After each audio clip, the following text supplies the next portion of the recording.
शिक्षक हैं वो धरने पर बैठे हुए हैं, काफी लंबा समय हो चुका है, क्या कुछ मांगे हैं ऐसी जो प्रशासन अभी ध्यान नहीं दे पा रहा? मुझे लगता है कि बहुत ही दुखद है कि शिक्षक को जो काम करना था उसकी बजाय सड़क पर बैठना पड़ रहा है। इतनी धूप तेज है, मुझे लगता है हम लोग सब परेशान हैं, लेकिन उससे भी बड़ी परेशानी हमें जो आज महसूस हो रही है, हमारे एक शिक्षक साथी को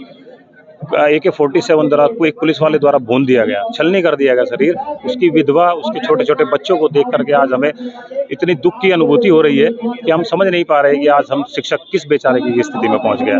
एक शिक्षक को न्याय दिलाने के लिए प्रशासन द्वारा सभी संगठनों के अध्यक्षों का जो एक मीटिंग हुई है उसमें निर्णय लिया गया था कि एक मांग पत्र दिया जाएगा। SDM साहब और ADM साहब द्वारा दिया गया कि जो भी आपके मांगे हैं वो आप हमें लिखित में दीजिएगा। उसमें 6 मांगे दे दी गई थी और उसमें से एक आ गया था कि 3 मांग मुख्य हैं जिनको सभी लोग ये चाहते हैं कि यहीं पे पूर्ण हो। वो 3 मांगे जिसमें थी कि शिक्षक थी जो ऑन ड्यूटी मरा है उसको राजकीय सम्मान के साथ उसका अंतिम संस्कार हो। दूसरी मांग थी उसके परिवार को 10 करोड़ रुपए की आर्थिक सहायता दी जाए और तीसरी मांग उनकी जो विधवा है उनको सरकारी नौकरी PCS रैंक की दी जाए, क्योंकि इसमें हम बार बार ये बात कहते हैं कि लखनऊ में एक व्यापारी को एक पुलिस वाले द्वारा गोली मार दी गई थी। आप मीडिया के साथ बंधु जानते होंगे उसको अच्छी तरीके से। उसमें सरकार द्वारा तुरंत 50 करोड़ की घोषणा और उनकी वाइफ को PCS रैंक की नौकरी दी गई थी। इसलिए हम लोग चाहते हैं कि सरकार तुरंत उनको PCS रैंक की नौकरी दे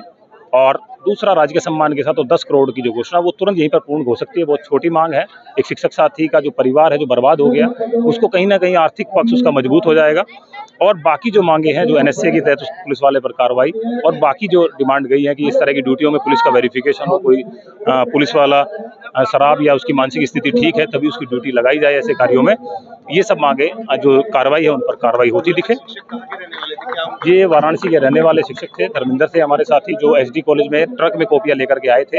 और इतनी बुरी स्थिति होती है कि 4-5 दिन तक बेचारे वो उन कॉपियों के ऊपर ही ट्रक में सोते हैं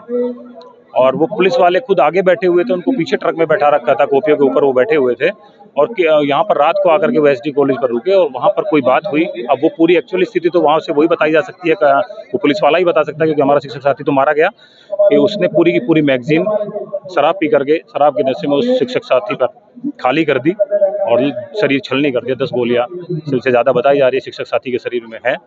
तो मुझे लगता है बहुत ही दुखद है और इस समय में मुझे लगता है शासन प्रशासन को बहुत ही संवेदना के साथ में उस परिवार के साथ में और शिक्षक साथी को न्याय दिया जाए, ताकि यहाँ से जितने भी संगठन के अध्यक्ष हैं सभी इस धरने को भी चाहते हैं कि जो मूल्यांकन का महत्वपूर्ण कार्य चल रहा है उसको भी कर सके, वो सुचारू रूप से चले और आगे जो चुनाव की व्यवस्था, चुनाव में भी ड्यूटियाँ लगी है वो भी पूर्ण हो सके, क्योंकि ऐसी स्थिति में जब शिक्षक साथी को न्याय नहीं मिल पाएगा तो चुनाव ड्यूटी हो या मूल्यांकन कार्य हो पाना संभव नहीं हो पाएगा। धन्यवाद।